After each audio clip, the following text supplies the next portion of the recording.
Angola's sudden growth and attraction to the international market for foreign direct investment can be attributed directly to the establishment of peace and security in the country.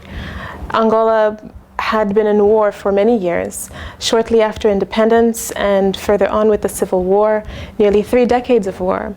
But with the Luanda Peace Accord that was signed in 2002, we see that there's been more peace in the country now, and that has really reassured the business community internationally to invest in the country.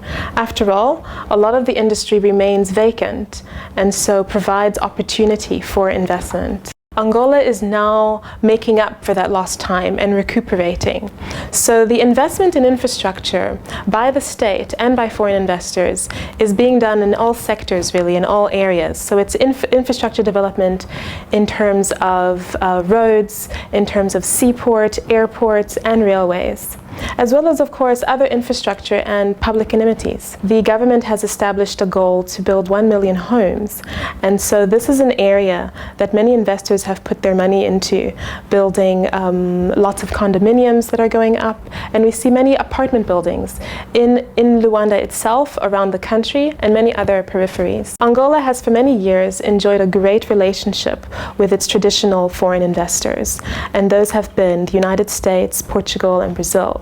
But today, with the emerging markets that have come on board, we see a lot more investment from the likes of China, from South Africa, and various other markets. The first item, the main import product, remains construction material to feed the construction and reconstruction.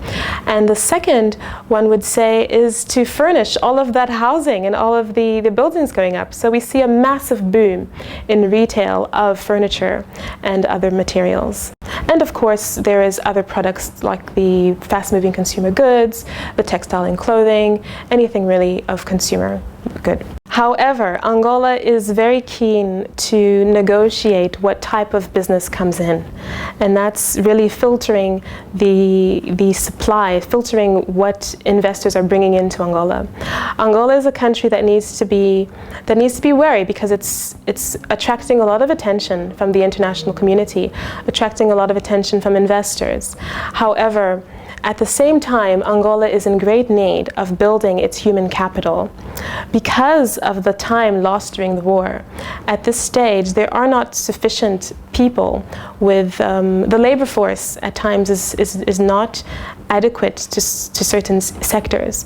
As a result, Angola is trying to promote an Angolanization of human capital, that where investors come in, that they also promote career development and training of the labor force. So this is an area that one needs to take account of, that although there is a lot of opportunity to do business in Angola, at the same time, Angola wants to attract responsible investors who seek to elevate the standard of the labor force in the country. Our law firm, legal counsel firm, is an Angolan law firm founded on a patriotic premise, really, to provide adequate of an international standard legal services to clients internationally and at home. And so legal counsel firm was established in 2008, but with professionals with over 15 years of experience in the field, with a background in working in-house as well as working for law firms themselves. And so what we do in Angola is we provide legal services to foreign investors who seek to internationalize their operations and who want to open up companies in Angola.